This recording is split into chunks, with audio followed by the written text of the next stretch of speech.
Bon, alors le livre s'appelle Des histoires d'hiver, avec encore plus de rues d'école et de hockey. Et c'est publié chez VLB Éditeur.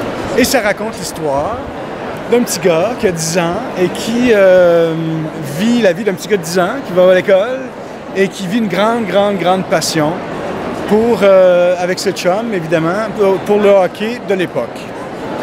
Oui, parce que le livre, c'est une vraie réédition. On a retravaillé le texte, remis des nouveaux textes, enlevé des anciens. Il est d'abord, premièrement, le look est différent parce que il est tout en couleur. Si voilà. on compare à l'ancien? Comparé à l'ancien qui, lui, n'était pas en couleur. Vous voyez, il y a du noir et blanc. Alors, ça, c'est la première chose qui frappe, je pense, quand on regarde le livre. Sur le plan du texte, eh bien, je dirais qu'il y a des histoires qui étaient esquivées dans la première édition, là, qui sont poussées un peu plus loin. On va un petit peu plus loin, par exemple, dans toutes les histoires qui se passent à la maison quand les oncles, les tantes, les parents, les voisins viennent voir des matchs. Plus loin aussi, dans des trucs avec le professeur qui est à la fois la tortionnaire et celle qui ouvre les portes du savoir, et aussi avec certaines difficultés qu'il a avec les méchants de l'école. Alors ça, on pousse plus loin cette histoire-là. Non, pour moi, le film et le livre, c'est deux choses différentes. Le film qui s'appelle L'histoire d'hiver, qui est sorti donc il y a 15 ans. Non, c'est une autre histoire.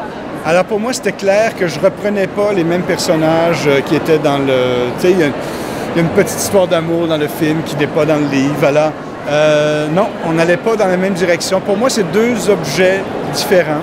Alors je suis reparti du livre plutôt que de m'inspirer du film, tu sais.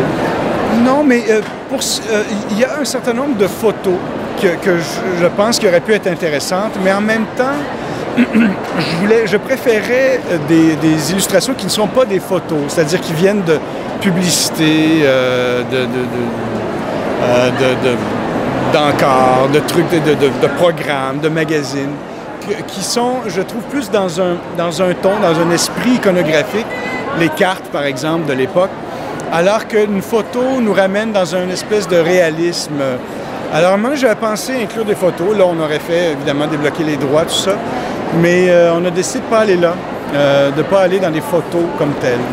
Alors donc, c'est des couvertures de magazines, des trucs que les gens, évidemment, auront vu, auront manipulé, auront eu et perdu. Alors, en fait, c'était une espèce de petite boîte à souvenirs, finalement, ce livre-là, tu sais. C'est un peu comme dans la petite boîte à souvenirs d'Amélie Poulain, là. Un peu ça.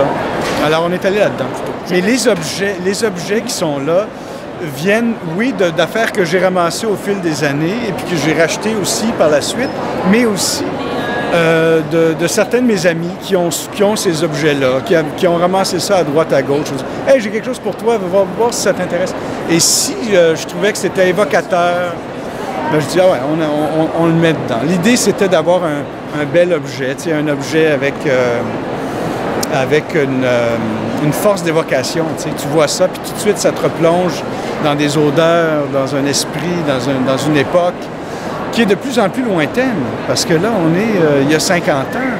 Tu sais, ça se passe il y a 50 ans, quasiment, là, 40 quelques années. Alors, mais même les gens, je dirais, tu sais, qui ont grandi dans les années 70 et 80, vont retrouver un esprit je pense qu'il y a une cassure à partir du milieu des années 80, des années 90, où on rentre dans une espèce de modernité. Mais avant ça, je pense que tu sois né dans les années 50, 60, 70, tu retrouves un peu l'esprit de ton enfance, tu sais. Par exemple, les matchs à la télévision, qui sont comme une espèce à l'époque, comme une espèce de grand-messe, tu sais. Le grand endroit de réunion. Les gens pouvaient s'inviter à aller voir des matchs, tu sais. Invite quelqu'un pour aller voir un match. Je pense plus que les gens font ça aujourd'hui. Parce qu'il y en a trop. Il y en a trop. Sur toutes les plateformes, sur Internet. Alors, ça a perdu le côté événementiel qu'il y avait beaucoup à l'époque. Mais si tu grandis dans les années 70 et 80, je pense que comme les années 60. C'est encore cet aspect-là événementiel. Peut-être aussi encore la collection des cartes et aussi le hockey dans la rue, je sais pas. Oui, maintenant, c'est plus les jeunes qui collectionnent les cartes, c'est les adultes. S'il y en a encore, je pense que ça se collectionne de moins en moins. Il y a eu une époque, là, les années 90, où c'était la folie, tu sais. Mais là, c'était les adultes. C'est devenu les adultes.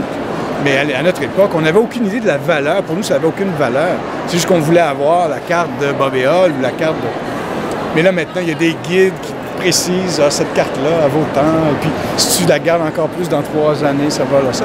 Mais ça a complètement... Je pense qu'il y a très peu d'enfants qui il y en a sûrement, mais c'est pas... Moi, mon fils n'a jamais collectionné ça. Mon fils a aujourd'hui 17 ans. Puis ça a pas... Puis ses amis n'avaient pas ça. Ça se faisait pas. C'était les jeux vidéo, les cartes de Pokémon, ces trucs-là, tu sais, mais autre chose, autre époque. C'est-à-dire que, oui, Goscinny est certainement un grand maître dans l'oreille qu'il a pour... Mais évidemment, Goscinny est dans une autre musique que la musique qui est la nôtre, tu sais. Je dois dire qu'il y a aussi, dans la façon de voir des enjeux, Peanuts a été pour moi très marquant. J'ai adoré ça. J'ai lu ça pendant des années. Ça a vraiment été une inspiration. Parce que Peanuts Schulz trouvait tout le temps une manière de ramener, en fait, des anecdotes d'enfants qui sont tout à fait anodines et même puériles, mais leur donner une dimension, une vraie souffrance, tu sais. Et pour Schulz, la souffrance faisait partie inhérente de l'expérience de vivre et d'être enfant aussi. Et ça c'est peut-être ça qui m'a davantage inspiré, tu sais. Mais pour revenir à la question tu sais, de la musique ou de se mettre à hauteur d'enfant, oui, c'est un exercice qui est périlleux parce que on veut à la fois que ça soit pas trop enfantin et en même temps, il ne faut pas non plus qu'on sente trop le mot d'adulte, qu'on sente trop l'adulte qui veut faire passer les histoires. Alors, il faut rester un peu prudent dans le choix des mots, dans l'évocation, pas être trop cute, pas être trop smart. Faut trouver le bon équilibre. C'est pas facile. Mais j'avais des bons lecteurs autour de moi qui me disaient « Ah, ça, il me semble que ça sonne pas comme ce qu'aurait dit. » Puis aussi, la terminologie qu'on employait à l'époque, il fallait faire attention, parce que là, on est des années 60, il ne faut pas que ce soit des trucs qu'on dise maintenant, tu sais. Le mot « truc », par exemple, c'est pas un mot, c'est un mot plus moderne, tu sais, donc on n'utilisait pas ce mot-là. Par exemple, je te donne un exemple des mots. À l'époque, on ne disait pas qu'on mangeait du spaghetti, mettons, tu sais. Du spaghetti, c'était du spaghetti italien. Ce soir, il y a du spaghetti italien pour souper. Ah, OK. Alors, ça faisait partie je ne sais pas pourquoi on disait italien, c'est un peu idiot, c'est un peu absurde dans le fond, tu sais. Mais c'est comme s'il y avait du spaghetti libanais ou du spaghetti... Mais tu sais, c'était ça. Alors, à l'oreille, c'était ça. On ne parlait pas de rendez-vous, par exemple. On ne se donnait pas un rendez-vous, c'était des appointements. Il y avait un pur anglicisme, appointements. Alors, il faut faire gaffe de ne pas mettre des mots qui sont des néologismes ou des mots qui étaient juste pas courants à l'époque. Donc, il fallait que je me repose des fois sur certaines personnes de ma génération. Ça se disait-tu, ça? On disait ça? Là, les gens me rappelaient, tu sais, ah non, il y avait ce mot-là, tu sais. Ben moi, j'ai très peu de mémoire. C'est ce qui est terrible. Puis, j'ai pas de frère ou de sœur qui pourraient me rappeler, tu sais. Donc, il a fallu que j'invente, bien sûr. Mais en même temps, le fait d'écrire, ça, c'est très étonnant. Quand tu t'essaies de te rappeler des trucs, ça vient pas nécessairement. Mais si tu te mets à écrire, ce qui arrive, c'est que souvent, là, tu les déterres. Ils émergent soudainement. Alors, oui, il y a un mélange. C'est sûr qu'il y a un mélange d'autobiographie là-dedans. Mais il y a plein d'inventions. Il faut, parce que sinon, on sait, nos vies sont plutôt plates. Il faut donc réorganiser les affaires pour qu'ils se mettent à...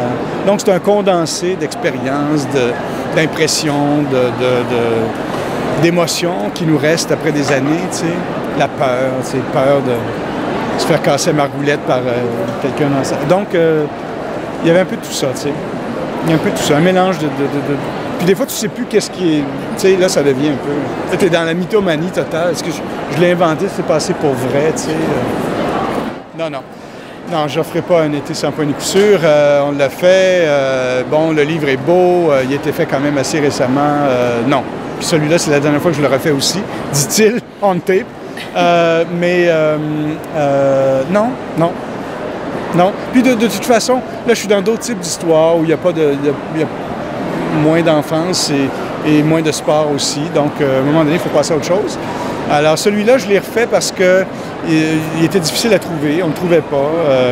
Les gens me disaient « Ah, ce serait le fun de le revoir, tu sais. » Puis quand il a été question de le refaire, je me suis dit « Mais tant qu'à le refaire, on va le refaire pour vrai, là. Vraiment, on va mettre non seulement de nouvelles images, un nouveau look au livre, mais de nouvelles histoires aussi. » Alors, c'est comme ça que je me suis retrouvé à le réécrire. Donc, le gars de 50 quelques années qui repasse par-dessus le travail du gars dans la vingtaine, tu sais. C'est un peu comme si j'avais une discussion entre moi et moi plus jeune, disant « Ah, on va le refaire autrement, là, regarde, tu aurais pu faire ça mieux. » Alors, voilà.